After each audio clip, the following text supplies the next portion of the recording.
Halo semuanya, selamat datang kembali ke channel ini. Hari ini gue mau bahas mengenai bagaimana suatu cerita bisa mendapatkan adaptasi anime. Jadi nggak usah pakai lama lagi, yuk langsung kita gasin.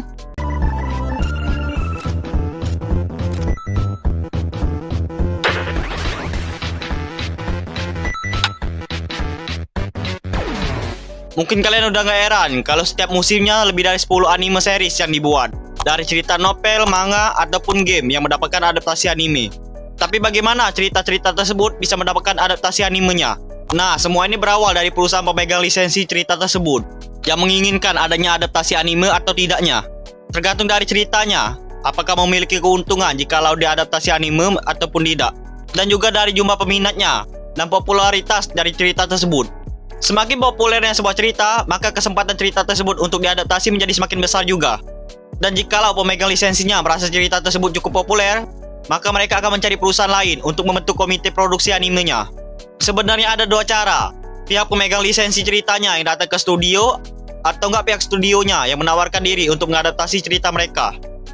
Komite produksi ini adalah di mana perusahaan menginvestasikan uang mereka dalam proyek anime dengan harapan anime tersebut menghasilkan keuntungan dari penjualan Blu-ray, DVD, dan barang dagangan terkait anime tersebut.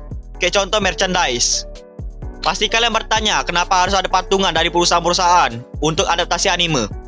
Ya karena pada dasarnya anime juga nggak selalu untung. Dan untuk membuat suatu anime juga butuh banyak sekali biaya.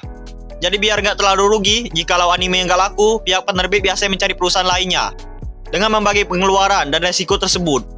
Dan jikalaupun animenya untung, pihak perusahaan-perusahaan yang mendanai tersebut mendapatkan keuntungan juga. Oh ya, masalah untung rugi ini cuma masalah waktu aja. Bukan berarti pada saat animenya keluar dan nggak populer, komite produksinya menjadi rugi. Pasti kalian pernah lihat anime yang nggak terlalu populer, tetapi dapat sequel. Kayak contoh Isekai Smartphone aja. Itu nggak bagus banget, pasti kalian pikirin, tetapi dapat season 2-nya. Kurang lebih kayak gitulah. Karena untung rugi cuma masalah waktu aja. Karena pasti ada aja layanan streaming yang akan membeli hak tayang anime tersebut. Kalau kalian ingin melihat pihak-pihak komite produksi animenya, biasanya muncul pada di awal anime, pada saat mau mulai animenya.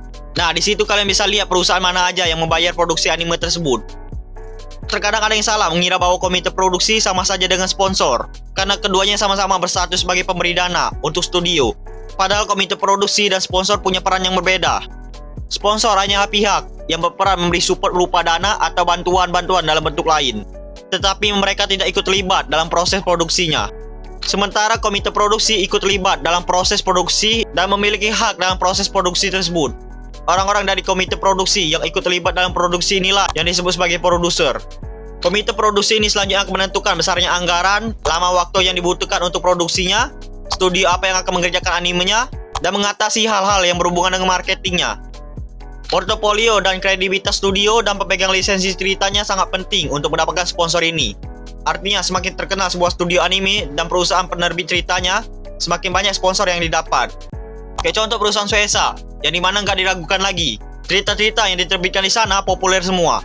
Jadi sudah pasti banyak pihak sponsor yang mau menaruh uangnya ke adaptasi cerita mereka. Semakin banyak sponsor yang masuk, semakin banyak juga duitnya untuk adaptasi. Jadi sudah menjamin kualitas animenya yang semakin bagus juga.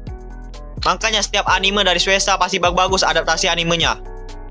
Kurang lebih kayak gitulah bagaimana sebuah cerita akhirnya mendapatkan anime. Tapi mungkin dari kalian masih berpikir, banyak tuh cerita yang populer, tapi nggak dapat adaptasi animenya. Kayak contoh cerita Vagabond. Sebenarnya ada dua alasan juga. Yang pertama, karena artnya. Yap, kita semua tahu bahwa art manga Vagabond itu benar-benar masterpiece. Makanya pihak penerbit yang memiliki lisensi tersebut tidak mau mengambil resiko jikalau adaptasi animenya yang gagal. Kayak contoh Berserk aja, itu banyak banget fans yang merasa kecewa dengan adaptasi animenya. Jadi biar nggak membuat para fans kecewa, biasanya cerita yang memiliki art yang bagus sangat jarang mendapatkan adaptasi animenya. Dan ini emang sangat wajar, karena emang kebanyakan manga seinen itu tidak terlalu mempedulikan adaptasi animenya. Memang kedengaran sedikit aneh, tapi ya mereka mengerahkan semua skill-skillnya secara full untuk setiap panel-panel di manganya. Jadi semakin unik dan semakin indah suatu panel manga, maka akan semakin sulit untuk diadaptasi menjadi anime. Karena salah satu tantangan untuk mengadaptasi anime, selain membuat gambar tersebut bergerak, tetapi harus menambahkan sesuatu yang lebih, yang hanya bisa dilakukan di anime tanpa merusak cita rasa aslinya. Jadi kalau adaptasi anime tidak se-wow cerita originalnya, ya untuk apa? Dan alasan yang kedua, karena cerita tersebut sudah tamat. Perlu diingat bahwa adaptasi sebuah anime pada dasarnya hanyalah bentuk promosi cerita originalnya. Jadi kalau ceritanya udah tamat, untuk apa lagi dibikin animenya? Kecuali memang banyak fans yang meminta adaptasi tersebut. Kalau nggak ada, ya pihak penerbit tidak mungkin akan membuatnya jadi anime. Anime dibuat biar banyak orang tertarik untuk membaca cerita originalnya. Kecuali memang anime tersebut anime original, tanpa adaptasi dari sumber lain. Makanya, biasanya adaptasi anime diambil dari cerita-cerita yang masih ongoing. Sangat jarang sebuah cerita yang udah lama tamat diadaptasi jadi anime. Nah, kita ke pertanyaan selanjutnya. Apakah bisa cerita kita, yaitu orang Indo, mendapatkan adaptasi anime? Jawabannya, bisa. Kalau cerita lu populer atau enggak lu orang kaya. Karena kalau cerita lu populer, kemungkinan pihak penerbit yang akan bayar biaya produksinya. Kayak contoh, kalau cerita lu populer, mungkin aja dibeli Marvel. Lalu Marvel mengadaptasinya menjadi anime. Dan kalau lu orang kaya, ya lu sendiri aja yang bayar. Yap, cuma itu caranya. Kalau lu mau cerita lu jadi anime. Selain itu kagak ada.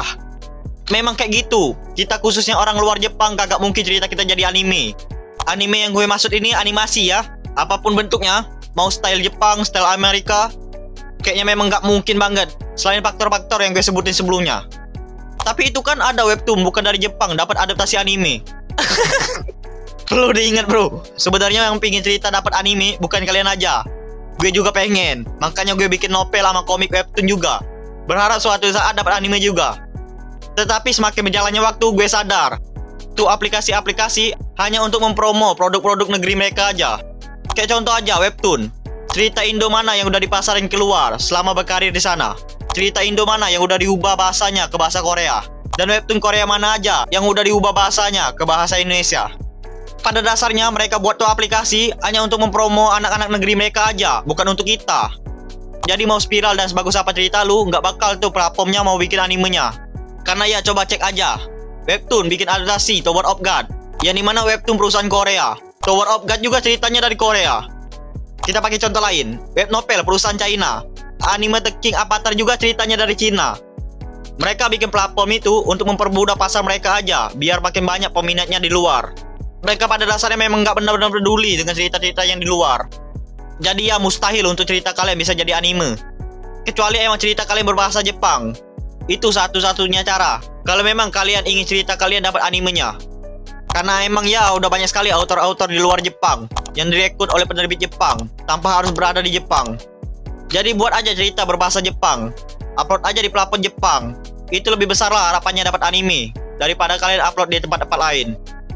Banyak kok platform Jepang yang bisa publish cerita kita. Kalau novel bisa kalian upload di Shosetsu, yang dimana hampir seluruh novel terkenal berasal dari sana awalnya. Kayak contoh Overlord dan Re:Zero. Kalau untuk komik, bisa lo upload di Pixiv atau nggak Twitter aja bisa. Tapi ingat harus berbahasa Jepang. Kalau nggak ya orang nggak peduli seberapa bagusnya cerita lu. Karena kagak ada orang yang peduli dengan ide lu, mau sebagus apapun. Emang harus banget pakai bahasa Jepang untuk dapat adaptasi. Kalau sekedar adaptasi, ya tentu aja enggak. Hampir semua film-film bioskop Indonesia berasal dari novel, dan itu mereka dapat adaptasinya. Tapi ya memang tergantung. Kalau cerita lu romance atau horor, sangat besar dapat adaptasi live actionnya. Tapi kalau cerita lu fantasi atau yang lainnya, jangan harap dapat adaptasi. Memang sebenarnya nggak bagus pesimis kayak gini. Tapi ya kayak gitulah, tempat kita lebih utamain cerita-cerita bucin kayak gitu. Selalu menghindari cerita-cerita yang ada unsur fantasinya. Ya gue juga ngerti, mungkin memang terlalu mahal, makanya mereka nggak mau ambil resiko. Jadi ya kayak gitulah. Nggak bang, gue maunya cerita gue dapat adaptasi animasi, bukan live action. Dan juga pakai bahasa Indonesia, nggak mau yang Jepang. Apakah nggak bisa bang? Ya tentu saja nggak bisa bro. Itu benar-benar mustahil. Satu-satunya cara biar cerita lu dapat adaptasi, ya cerita lu harus romance atau nggak horor. Itu juga dalam bentuk live action, bukan dalam bentuk animasi. Selain itu kagak bisa dan mustahil. Kecuali lu kaya. Itu satu-satunya jawaban dari gue. Mending lu kayak gue aja. Sadar aja bahwa cerita kita nggak mungkin dapat animenya. Makanya gue stop. Mungkin suatu saat kalau ada yang mau berpartner, mungkin bakal gue lanjutin lagi. Tapi kalau nggak ada, ya bikin konten aja berarti gue. Dan kubur dulu tuh mimpi hingga gue kaya. Oh ya, gue saranin untuk kalian yang ingin mengetahui proses detailnya gimana cerita bisa dapat adaptasi anime, bisa lu tonton anime Bakuman. Terus ceritanya membahas 10 proses mangaka Jepang sampai bisa dapat anime. Nah, kalau kalian pengen mengetahui proses pembuatan animenya, bisa lu tonton Shirobako. Tuh anime bagus banget, membahas semua tentang produksi anime. Dan mungkin itu aja untuk video kali ini. Jika kalian ada pesan-pesan buat gue dan ingin ngebantu channel ini, bisa klik Saweria di deskripsi. Dan jika kalian suka dengan video ini, jangan lupa klik subscribe di bawah. Kalau kalian mau request pembahasan lainnya, bisa langsung komen aja. Terima kasih untuk yang udah nonton dan sayonara semuanya.